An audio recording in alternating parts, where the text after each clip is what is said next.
Alright, we're going to finish up Unit 5 now. We just have a few more pages in this packet. We've been talking about acids and bases for the past few lectures in Unit 5. Now we're going to talk about neutralization reactions. When you have a neutralization reaction, you are reacting an acid with a base. So when you put an acid with a base, your products are going to be a salt and water.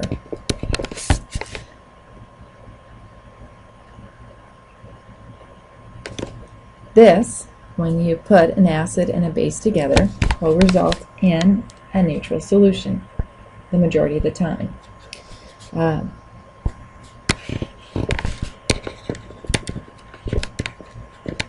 So a neutral solution would have a pH around 7, so approximately 7. Now you've already carried out neutralization reactions in lab, neutralizing your waste. Remember, it had to be in a certain range, and in order to get it within that certain range, you might have had to add HCl or sodium hydroxide. So when you combine an acid with a base, and these are just general acids and general bases right here. General acid, general base. You're doing a double displacement reaction. Now, where have we seen a double displacement reaction? We've seen it in Unit 5. It's the beginning of Unit 5. Precipitation reactions. So remember, you have two couples dancing and they switch partners, and the positives go with the negatives, and the negatives go with the positives. You always write the cations first. So your general products from this reaction, H is going to go with OH, and N is going to go with A. So your products will be H, OH, and Na. So you get Ma water, right? Might take you a second to get that. HOH is water, and then M stands for your metal, and A would be your acid, salt. I highly recommend writing out water with these neutralization reactions as HOH, just because it's easier to balance. So if you look to the next example, we have HCl reacting with KOH. You definitely know that we have a strong acid reacting with a strong base. And you will get HOH as your product and KCl. So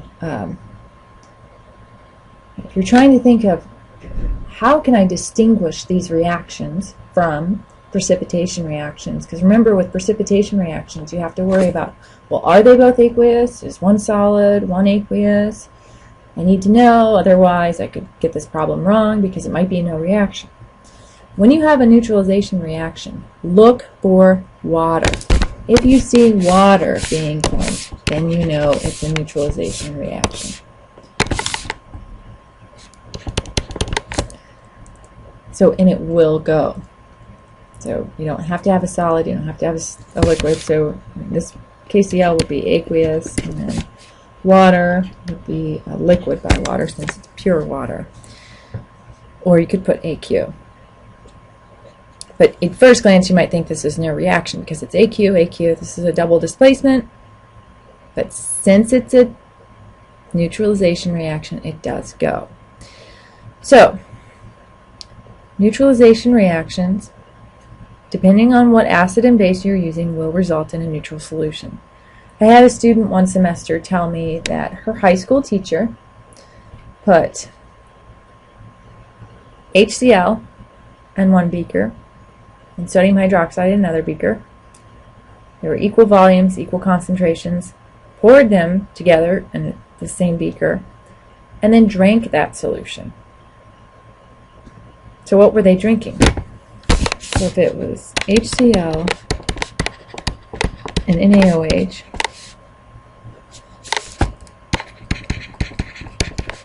her high school teacher was just drinking salt water.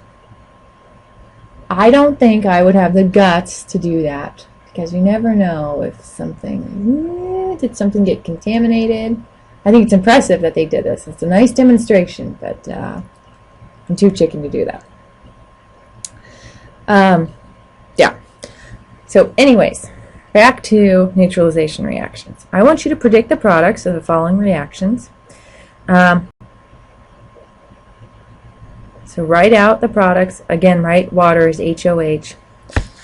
I want to do this one with you, the second one. So use a double displacement. So Na is going to go with PO4, and H is going to go with OH. So you get HOH and then Na3PO4. So take all the hydrogens off the acid. Now, is this balanced? No, it's not balanced. I need to balance my sodium ions, and I need to balance my hydroxide ions. So I have 3 hydrogens on the left, 3 hydroxides on the right, 3 hydroxides on the left. So that is balanced. So hit pause and work on the rest of those reactions. Okay, so for the first one, sodium hydroxide plus HNO3, you get NaNO3 plus HOH. On neutralization reactions, I am not picky about your state symbols. You can leave them on or you can leave them off. The third reaction, aluminum hydroxide plus nitric acid, gives you water, HOH, and aluminum nitrate. Make sure it's balanced. And then the last one, H2SO4 plus calcium hydroxide, gives you HOH, water, and calcium sulfate. So let's go on to the next page. We're going to talk about buffers. A buffer solution resists changes in pH when small amounts of acid or base are added to it. So, if you have, let's say you have a buffer solution, and the pH is about 7. You add 10 drops of acid to it. You take the pH again. The pH will be right about 7, because a buffer resists changes in pH when small amounts of acid or base are added to it. Now, I'm not talking about adding a whole bucket full of concentrated acid to a buffer. You'll definitely see a change then. But a buffer is made up so that it can resist these changes in pH. It's not a big deal. Now, a buffer must contain 2 substances in order to work. You have to have a weak acid plus the salt of weak acid, or you can have a weak base and plus a salt of the weak base.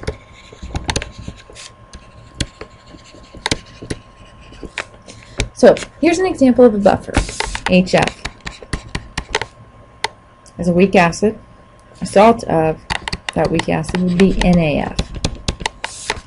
An example of something that's not a buffer, HCl and NaCl. Why isn't that a buffer? Because HCl is a strong acid. So recognizing potential buffers will be made so much easier if you know your strong acids. So let's review the strong acids again. I'll write it up here. Strong acids. We have HCl, HBr, HI, HNO3, H2SO4, and HClO4. So those are your strong acids. They are not candidates to be a buffer, part of a buffer system. Another example that wouldn't be a buffer would be HF and NaCl. The reason it can't be a buffer is because you don't have the same salt. So, how does a buffer work? The weak acid portion of the buffer neutralizes any base added, And the base portion of the buffer neutralizes any acid that is added to the buffer. So you have both an acid and a base to combat any acid or base that is added to your system. Now, if you look at the blood buffer system, your blood pH is maintained between 7.35 and 7.45. That is a pretty narrow range. And it's pretty amazing because there can be some pretty huge changes and your blood pH will stay within that range. The blood buffer system is H2CO3 and Na. So carbonic acid and sodium bicarbonate. So if you've ever gotten labs back or you work in the healthcare industry now, what's the bicarb level? What's the CO2? What's all these numbers are talking about the blood buffer system. Now, you might not think that this can be a buffer, but it is. You have a weak acid, H2CO3 is a weak acid, and sodium bicarbonate is a salt of that weak acid. Now, carbonic acid, this is just additional information that it's interesting. You won't be required to know this on an exam. H2CO3 can break up to CO2 and water. It can go back and forth. So it's all related to if you're hyperventilating, your CO2 levels are changing, all of these things. It will impact the pH of your blood. So it's all intertwined. So, just an interesting application of buffers. Buffers are very important. We're very grateful that we have such a clever system worked out for us. Okay, so the main thing about buffers must contain two substances, a weak acid and a salt of that weak acid, or a weak base and a salt of that weak base. In order to recognize buffers, make sure you know your strong acids. That will help tremendously. Alright, just a few more pages left. We've already talked about carboxylic acids. They are weak acids. They can undergo two types of reactions. Ionization, where you have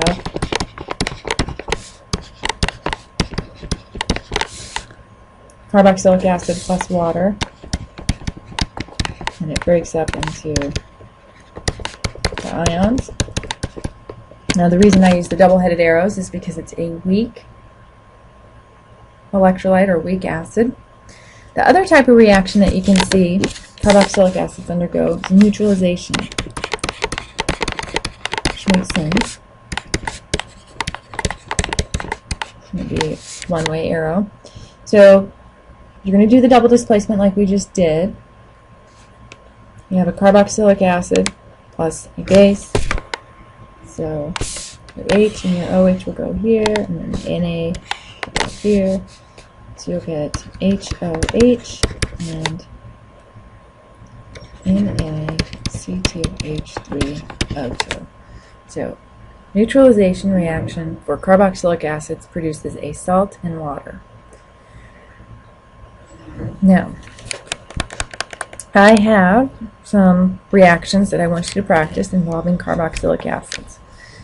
I haven't provided the structures for you because I'm trying to get you to review for the final. So propanoic acid, 3-carbon carboxylic acid, looks like this. So what happens when that reacts with sodium hydroxide? Or what about benzoic acid? Remember that benzoic acid looks like this. What happens when you put it in water? And lastly, calcium hydroxide plus acetic acid. Or you can write it like this. What happens when you react it with calcium hydroxide? So I want you to hit pause and write the products of these reactions. Okay, so the products, propanoic acid plus sodium hydroxide, you would get this. You can write out your charges or leave them off. Benzoic acid plus water, this is an ionization reaction. And you're just going to, just going to write the benzoate plus H plus. And then lastly, calcium hydroxide plus acetic acid, you're going to get calcium acetate plus water. Make sure it's balanced. So this is just kind of an extension of what we've seen already. We know that carboxylic acids are weak electrolytes, so they don't ionize completely. That's why the double-headed arrow is used. And we know that they're acids, so they're going to be neutralized by bases. So you're just going to do a double displacement like you've done previously. The last page in this packet goes over amines. And amines are kind of a review like we just did with carboxylic acids. Amines are weak Bronsted-Lowry bases. They are proton acceptors. They undergo two types of reactions, ionization and neutralization. So let's look at methylamine. This water for the ionization reaction. And again, water could be written above the arrow. What do we know about amines? They are greedy. What do they always want? Protons. So for both of these reactions, if you just keep in mind that amines are mean and greedy, you will get the right answers. So the amine wants a proton, so it's going to be NH3 now, plus, and then hydroxide. I don't mind if you leave these state symbols off. I really only care about state symbols if you have a precipitation reaction. So keep that in mind. Now neutralization for amines, we just saw ionization. So we know amines are weak Bronsted-Lowry bases. If you put them with an acid, they're not going to behave any differently. They're going to be mean and greedy. That's the bottom line. That's what amines do best. So instead of getting hydroxide, you're just going to get chloride. So these are the two types of reactions that amines can undergo. I want you to write the products for the amines that I have listed here. I'll go through them. Dimethylamine looks like this. It's two methyl groups have an amine. Trimethylamine has three methyl groups. Dimethylamine again, we know.